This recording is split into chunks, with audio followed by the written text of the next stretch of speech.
costringevano i proprietari a cedere i terreni con canoni irrisori spesso non pagati e forti del loro ruolo di uomini d'onore, arresti tra il Belicino e Palermo. L'acqua che non c'è, l'impegno del prefetto di Agrigento per requisire i pozzi privati. Intanto il comitato Vogliamo l'acqua attende risposte dal comune o tornerà a scendere in piazza. Proclamato il lutto cittadino per domani a Santo Stefano di Quisquina, la città è addolorata per la morte del giovane Dario Mortellaro che ha perso la vita a soli 20 anni in un incidente stradale. Finanziato finalmente l'impianto di illuminazione dello stadio e Seneto oggi la conferenza stampa. Le aree dei privati vanno ripulite per recuperare il decoro urbano, ordinanza del sindaco, cittadini d'accordo ma chiedono perché il comune non dia l'esempio con quelle di propria gestione. De Luca ad Agrigento, critico con la politica, rea di aver abbandonato i cittadini, esorta a votare la sua libertà. L'augurio dell'arcivescovo Damiano ai maturandi: siate influencer di speranza. Importante convegno i prossimi 7 e 8 giugno organizzato dall'Associazione Medici Diabetologi ed Endocrinologi Agrigentini. Il Pro Favara dice addio al sogno in Serie D, l'entusiasmo invece del Pompei nell'intervista all'allenatore.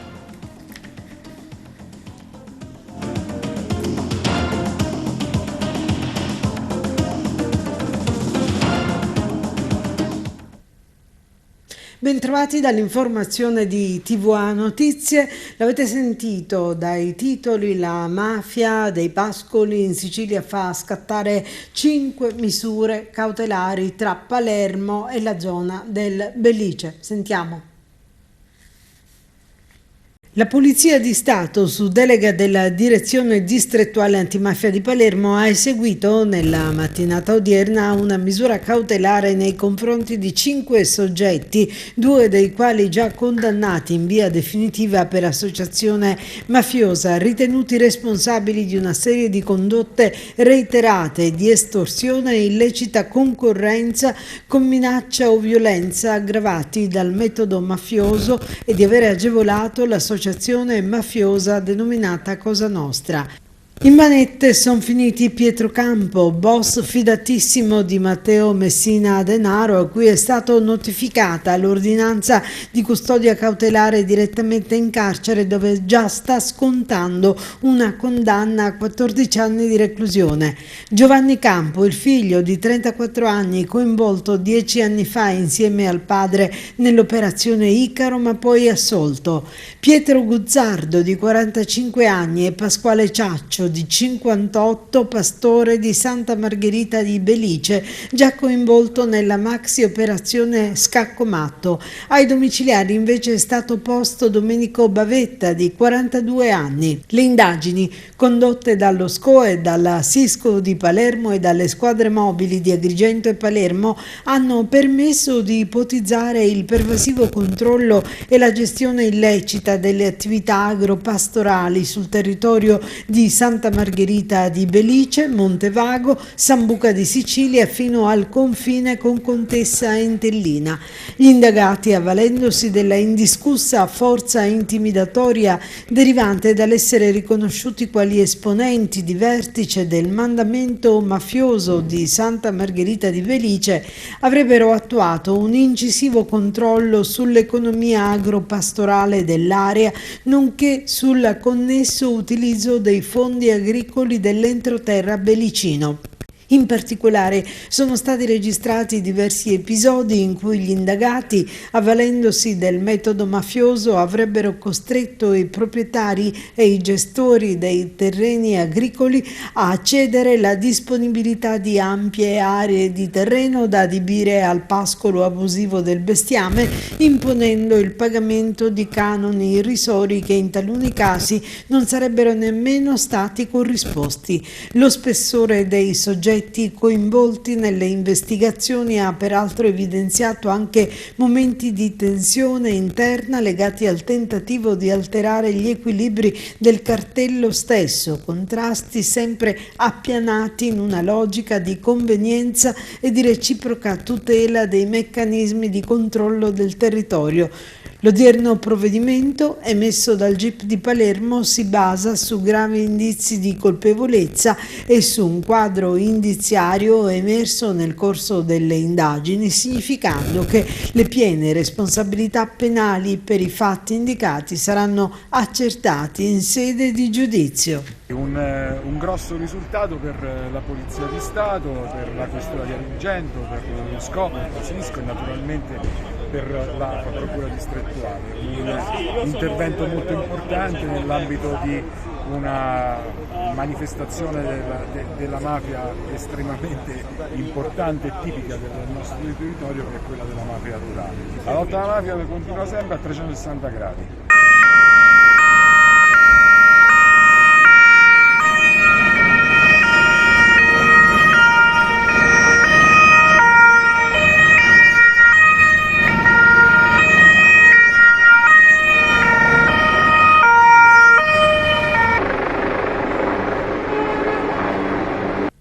E l'acqua è sempre in primo piano, anzi l'acqua che non c'è, quella che conquista le pagine, non solo le nostre ma quelle nazionali, con gravissimo pregiudizio per l'immagine di quella che sarà Agrigento, capitale della cultura. E noi abbiamo una dichiarazione che testimonia l'impegno del prefetto di Agrigento, Filippo Romano, sul tema. L'acqua sempre in primo piano, perché l'emergenza, nonostante promesse e proclami, non accenna seppur minimamente a scemare, un fatto che sta mettendo a dura prova, oltre che la vita quotidiana dei cittadini, anche le attività turistiche che sono in affanno, perché è incomprensibile e mortificante per viaggiatori e visitatori assolutamente non abituati a dover fare i conti con la gestione anche dell'igiene personale in funzione dell'acqua, spiegare ciò che accade ad Agrigento da sempre. Una situazione che evidenzia un'ennesima incapacità di quanti a più livelli sono coinvolti nella gestione dell'acqua. Noi abbiamo sentito il prefetto di Agrigento, Filippo Romano. Uno Stato unito è fatto anche di problemi. Oggi festeggiamo perché è come un compleanno. È capitato a molti di festeggiare un compleanno anche durante una malattia, per esempio. Può capitare, si festeggia pure in ospedale. C'è un problema, il problema si affronta, contemporaneamente si riesce in maniera matura a festeggiare, ma subito dopo si torna in ufficio e si affrontano i problemi. Per quanto riguarda la mia opinione, io non devo avere un'opinione, devo fare quello che posso, quello che devo. Ovviamente sto cercando di fare di tutto, compresa la requisizione di pozzi. Anche capita di riceverne da qualcuno che il pozzo, mi è capitato proprio di recente, te lo dà spontaneamente scrivendo alla prefettura e noi subito l'abbiamo messo a servizio dell'AICA. La possibilità anche di trovare fonti d'acqua dove non ce lo aspettiamo, dove non lo pensiamo normalmente. Ad esempio io ho scritto a tutte le autorità regionali per valutare l'ipotesi di rendere autonoma la zona industriale, visto che lì c'è tutta l'acqua prodotta dai reflui che non è potabile ma può essere usata per gli usi industriali, certo, liberando l'acqua del Voltano che invece potrebbe affluire ad Agrigento e alle città vicine. Ecco, quindi questo è il lavoro che dobbiamo fare, quindi non è un'opinione la mia ma un impegno. E sempre acqua. Dopo la manifestazione per l'acqua che ha visto una grande partecipazione di cittadini, oggi torna a farsi sentire Alfonso Cartannilica, che è il motore di questa protesta, che ricordiamo ha a suo fianco il cartello sociale, la Chiesa e un considerevole numero di associazioni. Cartannilica dice: attendiamo risposte, se no torneremo a manifestare. Sentiamo. Buongiorno, allora mi trovo qui sotto al comune per chiarire alcune cose. Allora, innanzitutto alla fine della manifestazione del 1° giugno abbiamo consegnato un documento al sindaco in cui abbiamo chiesto dei chiarimenti relativi al problema della mancanza d'acqua in città e il sindaco si è impegnato a rispondere a questo documento, quindi noi daremo il tempo necessario affinché lo faccia, ma le risposte le vogliamo. Poi un'altra cosa, siccome ho visto che sia il sindaco che anche altre istituzioni hanno accennato a delle possibili soluzioni, la ripresa del finanziamento della rete idrica, e poi per un intervento sulle dissalatorie di Porto Emblero, così a parole ci siamo, però noi vogliamo i fatti. Cioè io voglio vedere lo scavatore che inizia a scavare per la rete idrica, oppure gli operai che lavorano lì al dissalatore. Cioè il tempo delle chiacchiere è finito, noi vogliamo i fatti, perché ormai abbiamo aspettato troppo tempo e quindi per questo aspettiamo qualche settimana e vediamo gli sviluppi, ma siamo pronti a organizzare altre forme di protesta. E c'è tristezza e sgomento a Santo Stefano di Quisquina per la morte di Dario Mortellaro, il giovane ventenne che ha perso la vita ieri a causa di un incidente stradale avvenuto lungo la statale 118 tra Palazzo Adriano e Prizzi.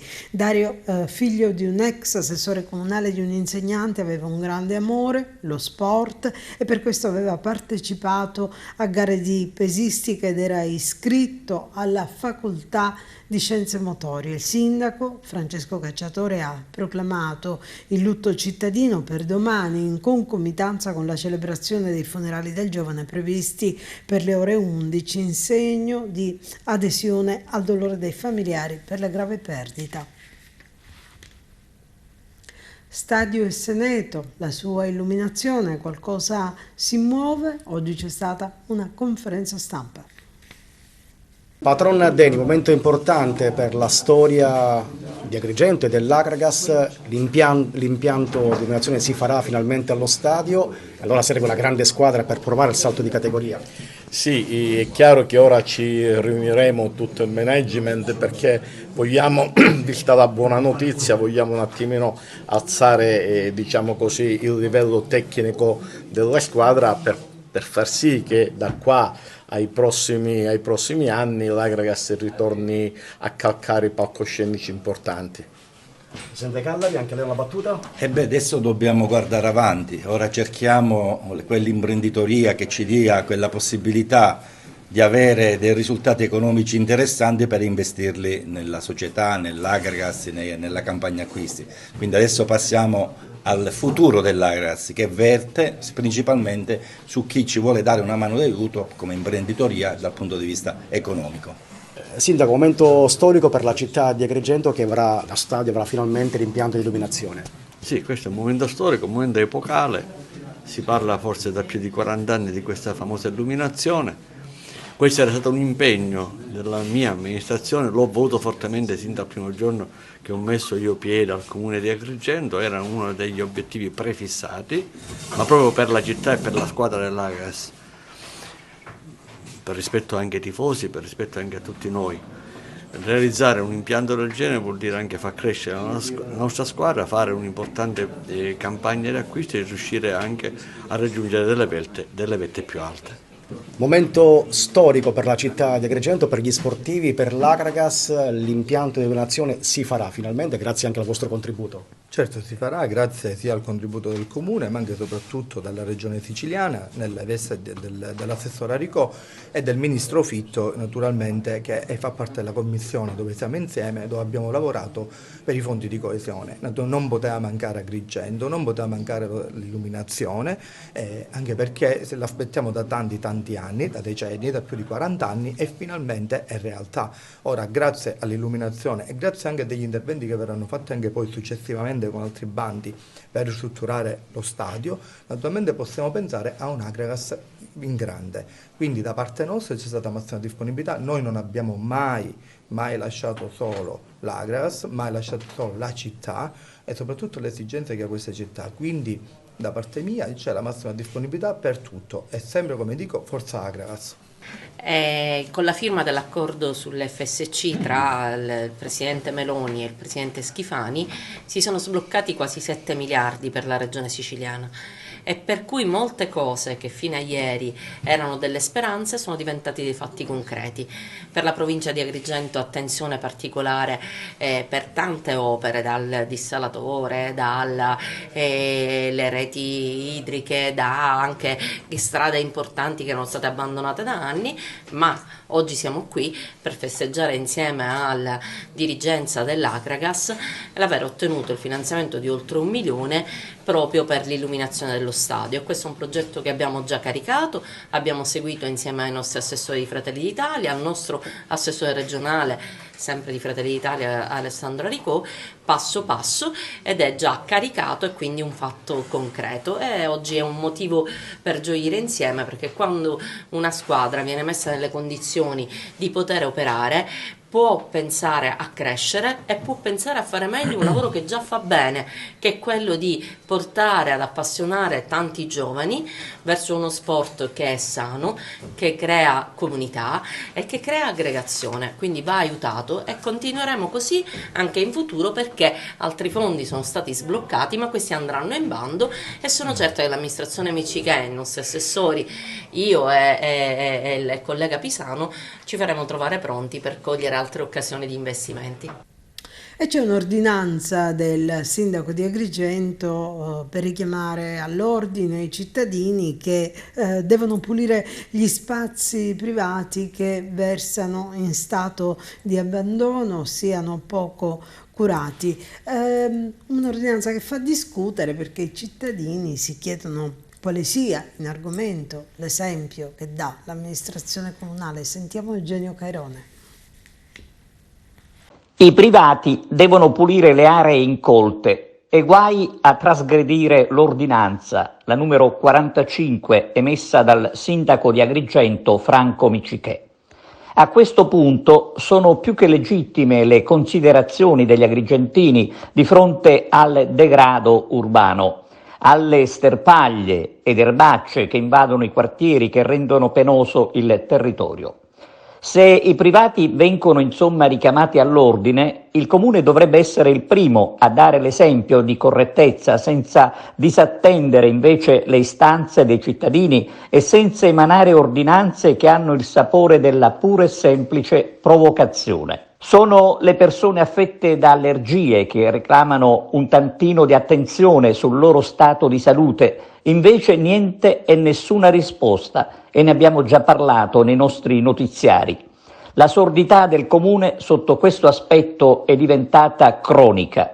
La proposta del responsabile del settore del Comune, fatta propria dal sindaco di Agrigento, parla di spazi privati in stato di abbandono e poco curati, con la conseguente crescita di erba e rami.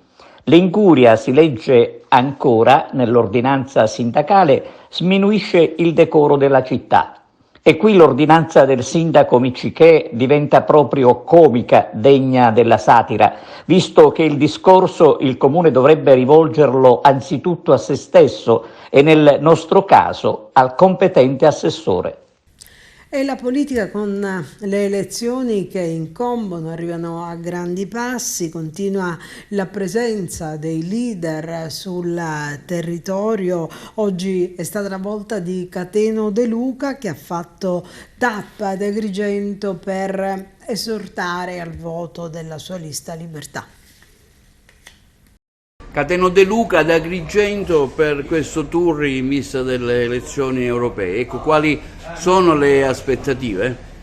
Sono venuto a portare l'acqua, e meno male che ci sono venuto, considerato che in questi giorni la siccità ha confermato quello che è un abbandono totale della politica, delle esigenze basilari del territorio. Partendo dall'acqua ci colleghiamo a quelli che sono i fondi di sviluppo e coesione, che continuano a riassegnarci, ma che ovviamente non spendiamo mai. Qua ad Agrigento è il simbolo di risorse assegnate in 10-20 anni, ma con una classe politica che non riesce neanche a garantire i servizi di base. L'Europa va fermata, va modificata la logica del rapporto con l'Italia, ma soprattutto dobbiamo dare una spallata a questo sistema politico mafioso che ormai in questa terra ci soffoca sempre di più. Supererete la soglia? Noi abbiamo fatto la previsione di raggiungere il 4,2% per un motivo molto semplice. Abbiamo avuto già 2 anni fa 510.000 voti dei siciliani sul progetto di Luca, sindaco di Sicilia, che rappresenta oltre il 50% del numero necessario per arrivare al cosiddetto milione di euro, a 1 milione di voti, che corrisponde a 4% nazionale. Tante le aspettative, ma perché dare la preferenza a De Luca? perché è una persona seria che mantiene gli impegni e ha dimostrato, dove ha avuto fiducia, di saper amministrare e ricambiare, soprattutto in termini di servizi e di cambiamento radicale, quella che è effettivamente la politica del fare e dell'amministrazione. Noi non facciamo parte della categoria dei truffatori e dei truffattini del voto. Quale sarà la vostra posizione all'interno del prossimo schieramento, se sarete presenti nell'Unione Europea? Noi non potremo essere comunque con le famiglie europee che hanno contribuito a rendere più liberticida l'Europa, quindi non potremo mai partecipare con coloro che vogliono mantenere le quote sulla produzione agricola, zootecnica, sulla pesca, con coloro che vogliono portare avanti il disegno criminale della Bolkestein e mettere le mani sulle nostre spiagge e ovviamente mettere sul lastrico tutti i cosiddetti ambulanti. Saremo con coloro che vogliono fermare questa invasione dell'Europa e quindi questo attentato alla nostra sovranità e sosterremo progetti che invece consentono all'Europa di fare quelle poche cose che ha senso, come una diplomazia comune per far cessare la guerra, come politiche comuni per quanto riguarda l'immigrazione. Ecco, queste sono le cose che ha un senso fare a livello comune, di tutto il resto che ritorni alla sovranità degli Stati ma soprattutto dei territori. Si parla di dissalatore di nuovo a Porto Empedocle? Beh, stronzate se ne dicono tante in campagna elettorale, quindi figuriamoci, non mi meraviglia neanche che magari faranno pure qualche dica.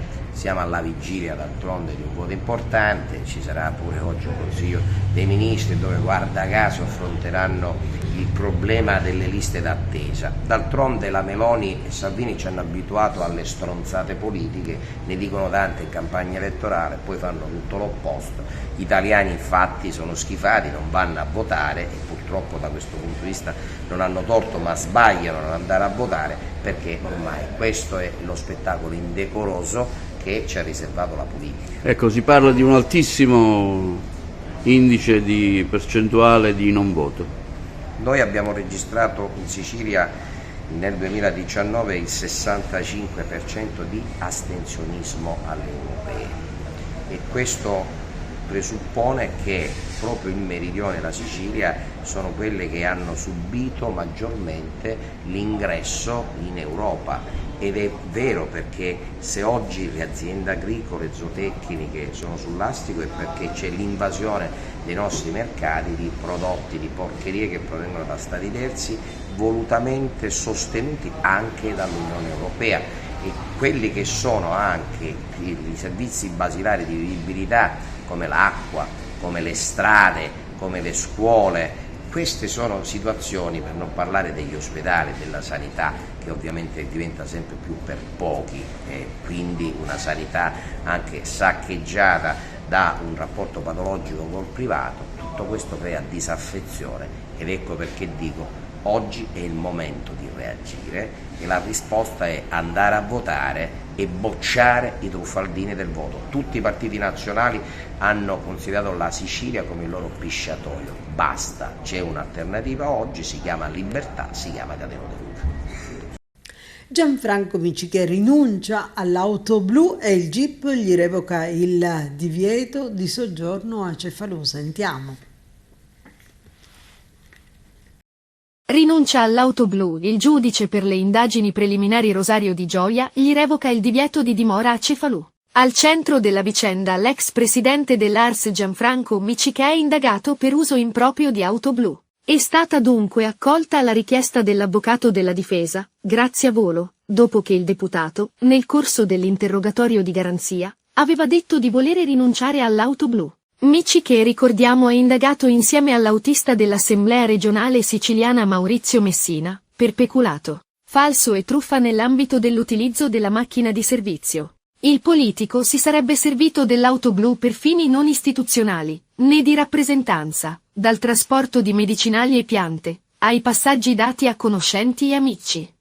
Al deputato è stata contestata anche la firma dei fogli di missione dell'autista, per rimborsi per trasferte mai fatte.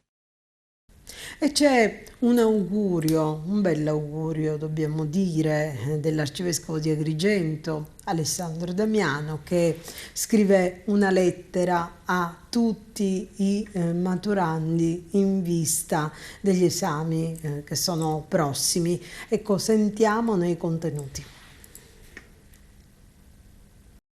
Alle porte degli esami di Stato, l'arcivescovo di Agrigento, Alessandro Damiano, ha inviato una lettera a tutti i maturandi con l'augurio che possano superare brillantemente le prove d'esame.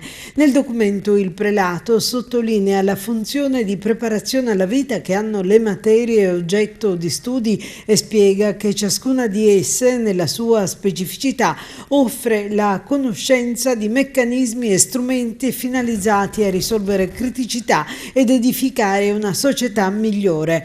Monsignor Damiano poi conclude affermando che indipendentemente dal percorso scelto da ciascuno, ogni studente possa diventare influencer di speranza, dove sperare possa portare a credere che il bene possa avere la meglio sul male, la pace sulla guerra e, credendo in Dio, recita testualmente, implementare il bene diventando seminatori e tessitori instancabili di speranza.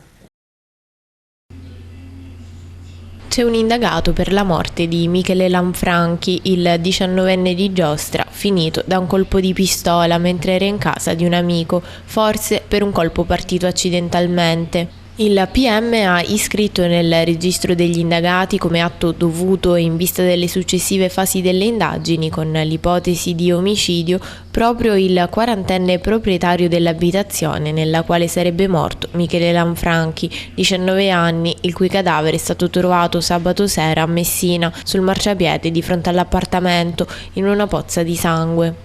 Pare che Michele si trovasse in compagnia del giovane nell'appartamento di quest'ultimo e che, dopo l'incidente, sarebbe stato preso di peso e trasferito fuori casa, in strada, in attesa dei soccorsi, dove poi è stato trovato senza vita. Gli inquirenti si sono insospettiti del fatto che il suo corpo sia stato trovato all'esterno e con una pistola in mano, come per creare una messa in scena. Il numero degli indagati potrebbe pertanto aumentare. La procura e la squadra mobile di Messina stanno indagando ancora in tutte le direzioni e ieri hanno sentito l'indagato, così come una serie di persone che hanno assistito alla tragedia. I testimoni hanno raccontato che Lanfranchi mostrava la pistola che aveva acquistato da poco e che, a suo dire, doveva servire per vendicarsi di uno sgarbo subito da parte di una persona. Ad un certo punto, mentre si trovava nell'appartamento, dalla pistola che Lanfranchi aveva in mano sarebbe partito il colpo che lo ha raggiunto al collo accidentalmente, ponendo fine alla sua vita.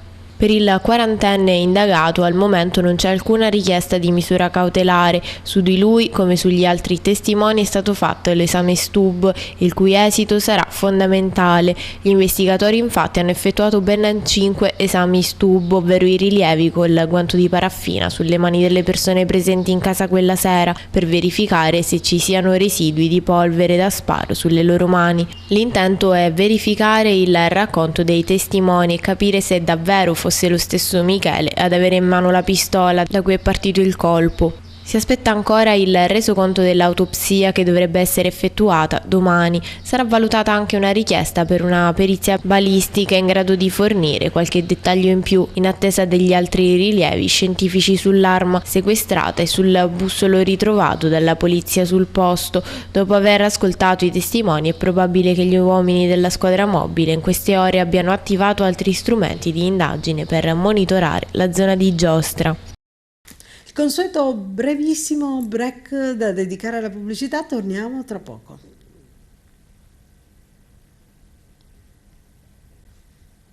Ed è giunto alla sua 6ª edizione e oramai ha assunto una rilevanza nazionale il convegno agrigentino sulle malattie endocrine. Il 7 e l'8 giugno al Grand Hotel Musée di Agrigento si riuniranno i massimi esperti nazionali per confrontarsi su endocrinopatie, aspetti fisiopatologici, clinici e terapia. Responsabili scientifici del congresso sono i medici specialisti Leonardo Russo, Giovanni Galluzzo e Filippo Montalto. Presenti le massime autorità delle società italiane di diabetologia ed endocrinologia, il presidente nazionale della SID, Raffaella Bozzetti, i consiglieri nazionali di AME e AMD, Vincenzo De Geronimo e Salvatore Corrao, il presidente nazionale SIMDO, Vincenzo Provenzano, presidenti e direttivi regionali delle principali società che si occupano di metabolismo ed endocrinopatie. Sono 4 nei 2 giorni dell'evento le sessioni su cui i relatori di fama nazionale si confronteranno. La prima riguarda la diabetologia, la seconda sessione l'obesità e 2 sessioni anche nel secondo giorno di lavori, quella sulle endocrinopatie, le patologie andrologiche, che saranno trattate e approfondite dal gruppo universitario catanese diretto dal professore Sandro Laviniera e dall'ordinario professore Aldo Calogero. L'evento è rivolto a medici di tutte le discipline, ma anche a farmacisti, biologi, infermieri e dietisti. Ai partecipanti saranno peraltro assegnati 9 crediti. Adesso parliamo di Villa Romana, l'importante e bello sito archeologico, sito nei pressi di Realmonte. Ci sono nuove indagini in corso che serviranno ad approfondire la natura, la struttura e le funzioni della villa. Sentiamo. Ha preso il via a Realmonte una campagna di scavi nella Villa Romana di Contrada Durrueli, condotta dalla sede secondaria di Catania della Scuola di Specializzazione in Beni Archeologici di Siracusa, dagli Istituti di Scienze del Patrimonio Culturale e da quello di Studi sul Mediterraneo Antico di Napoli e dal Parco Archeologico della Valle dei Templi. La Villa Romana, che sorge a pochi chilometri da Agrigento, rappresenta un contesto archeologico straordinario delimitato a sud dal litorale marino e ad est da ciò che resta del fiume Cottone. L'obiettivo dell'attuale campagna di indagini è quello di chiarire natura, strutture e funzioni della villa. Le indagini stratigrafiche messe in cantiere in alcuni settori del complesso residenziale serviranno a definire aspetti, finora poco chiari, della struttura sorta a pochi passi dal mare e dalla Scala dei Turchi. Il team multidisciplinare, attualmente all'opera, vedrà coinvolti giovani ricercatori del progetto PNRR Changes, oltre 20 allievi della scuola di specializzazione in archeologia e studenti del corso di laurea magistrale in archeologia, che troveranno alloggio presso alcune strutture pubbliche, grazie alla disponibilità e al supporto logistico del comune di Realmonte. La Giornata Mondiale dell'Ambiente si celebra dal 1972 e rappresenta il principale veicolo delle Nazioni Unite per incoraggiare la consapevolezza, ma soprattutto l'azione a livello mondiale in favore dell'ambiente. La giornata ricorrerà domani 5 giugno e si concentrerà sul ripristino del territorio, sulla desertificazione, sulla resilienza alla siccità con lo slogan La nostra terra, il nostro futuro, siamo Generation Restoration. Secondo la Convenzione delle Nazioni Unite per la lotta alla desertificazione, fino al 40% del territorio del pianeta è degradato, colpendo direttamente metà della popolazione mondiale, minacciando circa la metà del PIL globale, 44 trilioni di dollari. Il numero e la durata dei periodi di siccità sono aumentati del 29% dal 2000. Senza un'azione urgente, entro il 2050 la siccità potrebbe colpire oltre 3/4 della popolazione mondiale. Il ripristino del territorio è un pilastro fondamentale del decennio delle Nazioni Unite per il ripristino degli ecosistemi 2021-2030, un appello per la protezione e il rilancio degli ecosistemi in tutto il mondo, fondamentale per raggiungere obiettivi di sviluppo sostenibile. Il 2024 segna il 30° anniversario della Convenzione delle Nazioni Unite sulla lotta alla desertificazione. La 16ª sessione della conferenza delle parti si terrà nella capitale saudita, Riyadh, dal 2 al 13 dicembre prossimi.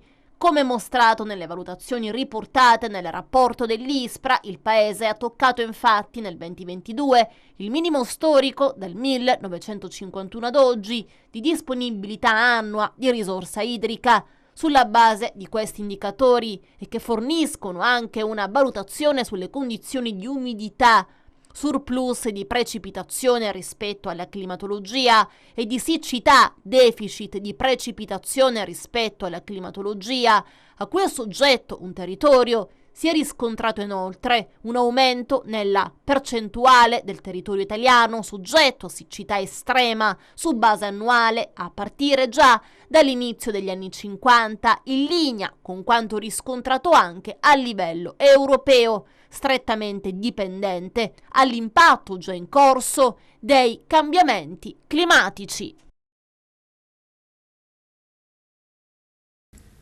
E prima di chiudere, una notizia di sport. Si è affievolito, spento decisamente il sogno del passaggio alla serie superiore della Pro Favara. Giuseppe Moscato invece ha raccolto dall'altro lato l'entusiasmo del Pompei e del suo allenatore. Sentiamo.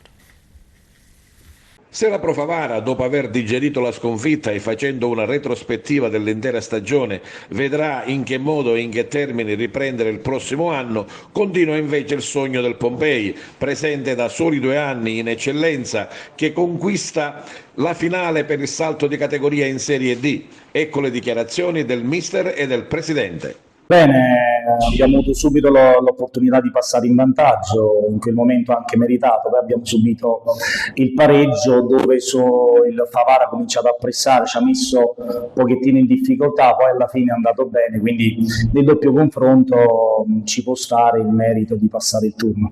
Ma qual è stata l'avventura del Pompei in questa stagione?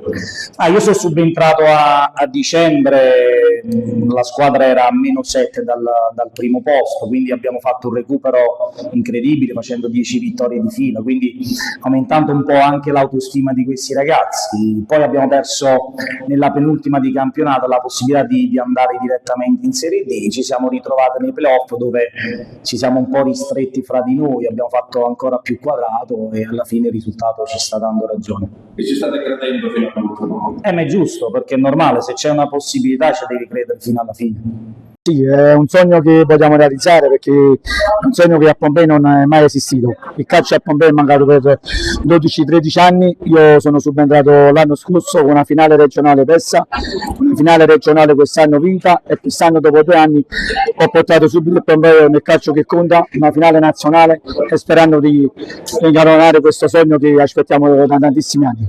Grazie.